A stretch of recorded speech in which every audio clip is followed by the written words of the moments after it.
Hi, welcome to our presentation, Accessibility Services, an Overview for Friends and Family.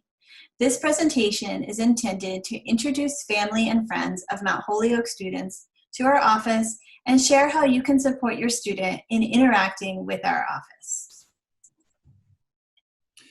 In this video, you'll learn about who the staff in Accessibility Services are and how you can contact and work with us. We will define some terminology related to the accommodation process to help you think about whether the accommodation process is right for your student. You will learn about the differences between accommodations in high school and college and how a student applies for and uses accommodations. There is a detailed presentation about how to apply for accommodations available to your student, and a presentation for students who are already approved for accommodations available as part of their orientation. So who are we? I'm Aaron Ferguson, a Senior Accommodation Coordinator. I'm Emily Dean, the Technology Access Coordinator. And I'm Kate Malloy, a Senior Accommodation Coordinator. Accessibility Services is located on the 3rd floor of Mary Lyon Hall. The accessible entrance is in the back of the building off the courtyard. Our main phone number is 413-538-2634. And our general email address is accessibility-services@mtholyoke.edu. You can find more information about our office on our website, www.mtholyoke.edu/accessibility. We're currently working remotely, but you can utilize all the usual means of connecting with us. You can email us at accessibility-services@mtholyoke.edu, as Kate mentioned, or if you call our office and leave a message, our phone messages are being forwarded to our email. Our faxes are also being forwarded to our email, so we can get back to you through that as well. To comply with the college's health and safety guidelines, we'll be holding virtual appointments. Intakes and other appointments are being held via Zoom or Google Hangouts, and a staff member is going into the office weekly to check on mail and other in-office tasks. While Mount Holyoke College has a lot of academic and co-curricular support services, Accessibility Services is the office specifically tasked with supporting students by providing reasonable accommodations. Part of that is to meet legal requirements under the Americans with Disabilities Act, or ADA, which I will talk more about in a second. This is why we have standardized practices around the application process, which we will outline a little bit later in this presentation. However, once a student has applied and disclosed a documented disability, the interactive process is the essence of Accessibility Services student support. Beyond a diagnosis and documentation, as students navigate Mount Holyoke College, we are here to support them. We like to encourage students to think about it this way. They are the experts on themselves and their experience, and Accessibility Services staff are experts on Mount Holyoke College. We wanted to highlight that almost 20% of students work with accessibility services and have approved accommodations of some kind. It's highly likely that all of your students' classes and residence halls will have someone who, in some manner, identifies as having a disability. It's not atypical. And Accessibility Services is part of the Office of Student Success and Advising, or OSA, along with the academic deans. This means we work very closely with the academic deans, including the class dean for new students, Kim Parent. Our staff maintains connections with 2 divisions in the college, academic affairs and student life.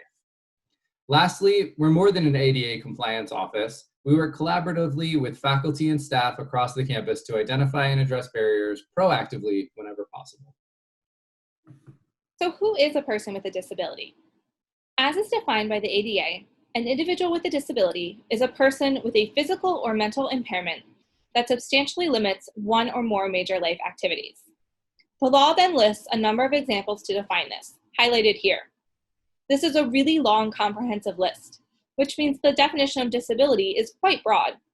The application process helps define and articulate a student's specific needs and indicates the significance of their impact. While diagnostics can be helpful administratively or for an individual with a disability to put a name to their experience, folks who share the same diagnosis may have very different experiences and functional limitations. In other words, their diagnosis impacts them differently. This is why there is not a predetermined set of accommodations that goes with each diagnosis.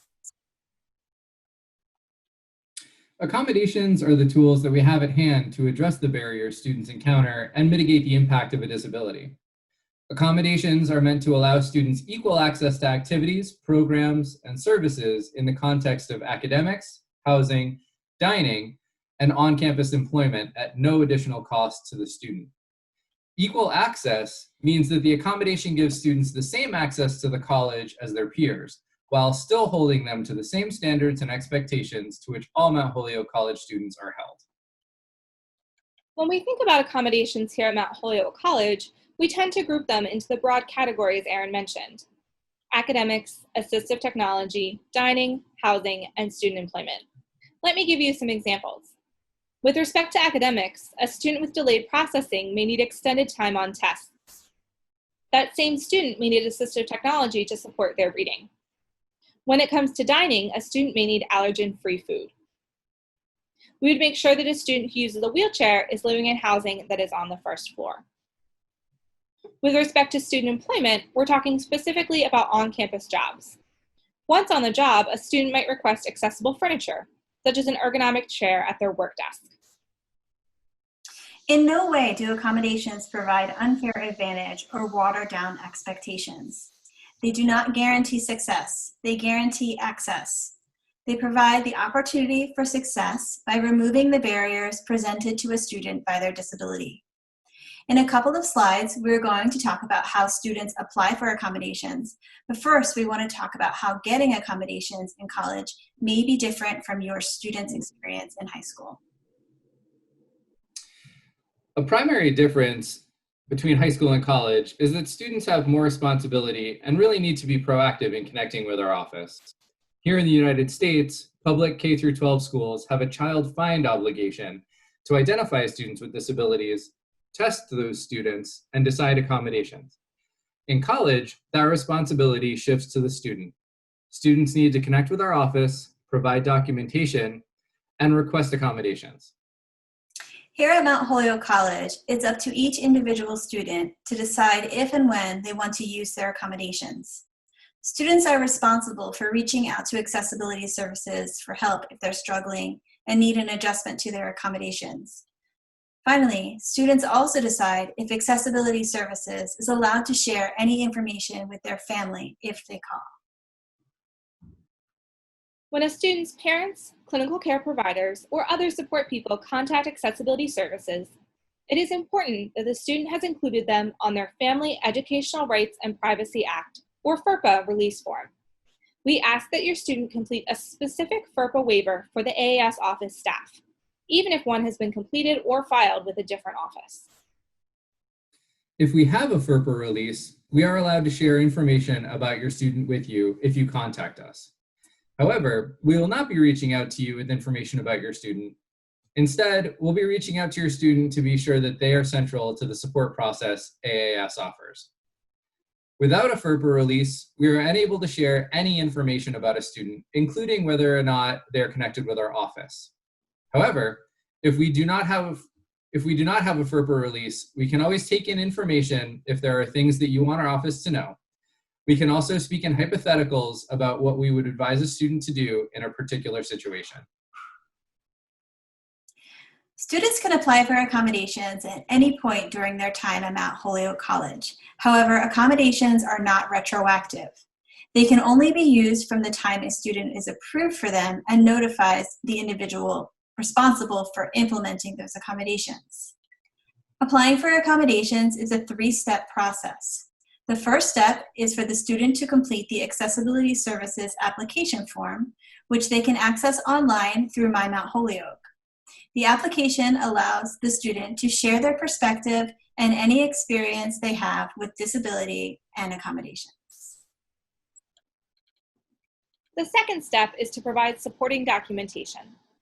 This documentation is essential to supporting the accommodations for which a student is applying, from the perspective of a relevant licensed care provider.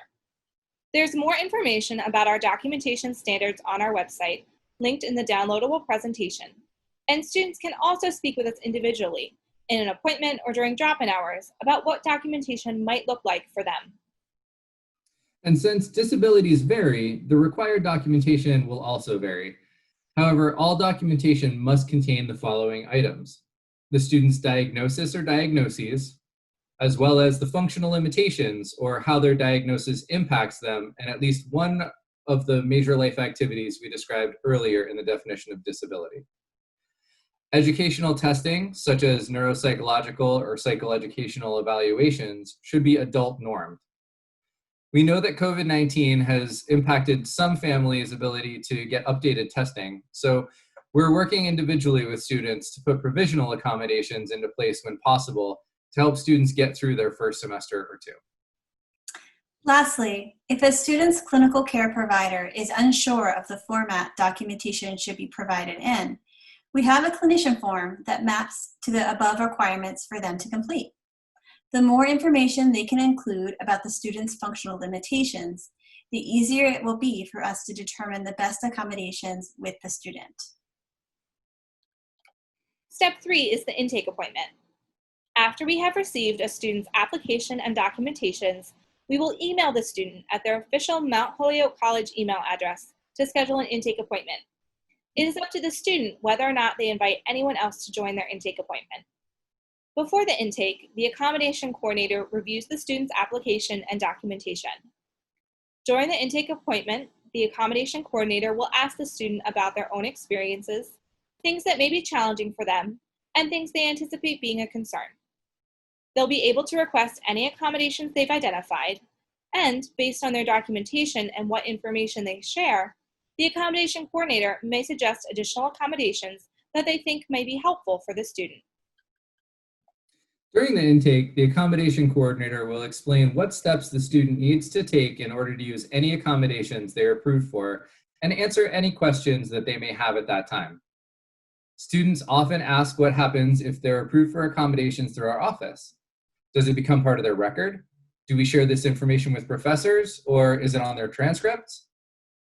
Accessibility services records are kept within our office and, in accordance with the college's records retention policy, shredded 7 years after the student has graduated.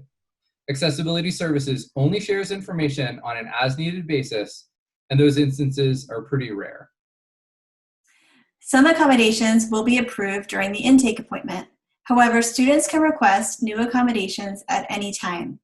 They just need to reach out to our office to schedule an accommodation appointment.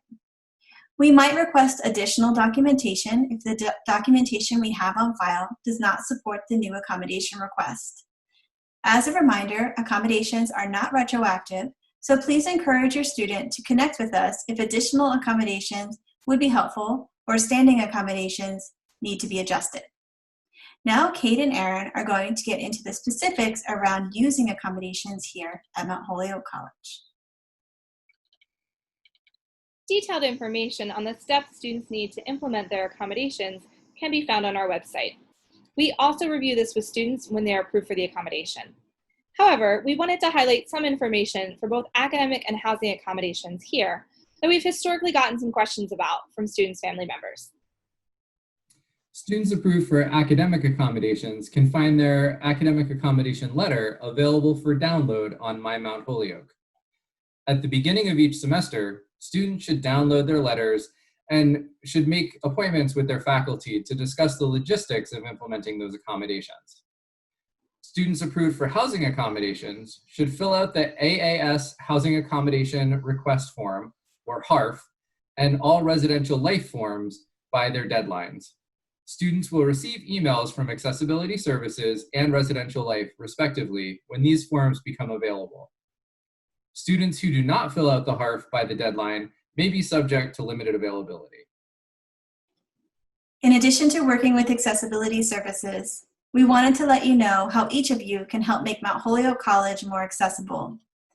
Mount Holyoke has a way for community members, students, staff, faculty, and guests to report a variety of access barriers on campus. Community members can do this by reporting a barrier on the barrier access form. Some types of barriers include physical barriers, technological barriers, or inaccessible events, among others. You do not need to be working with Accessibility Services to report a barrier, and you can choose to be anonymous in your reporting. You can find the form on the Mount Holyoke website by searching for the Access and Inclusion page. Once on the Access and Inclusion page, you want to look for the link to report accessibility barriers. It's also linked here in the downloadable PowerPoint. Please do not use the access barrier form to report any emergency. In case of emergency, please contact campus police directly. Here is our contact information again, all in one place. Historically, our office has been open Monday through Friday from 8:30 a.m. until 5 p.m. We are looking into shifting to offer some later appointments in recognition of the fact that this semester, students will be learning in different time zones. If we do, we will send an email out to the students connected with our office. We'll also be offering drop-in hours remotely via Zoom, and students should check either their email or pathways for more information or to sign themselves up for a drop-in slot. If you'd like a copy of this presentation or need it in an alternative format, please send us an email. Thanks for joining us and welcome to the Mount Holyoke College family.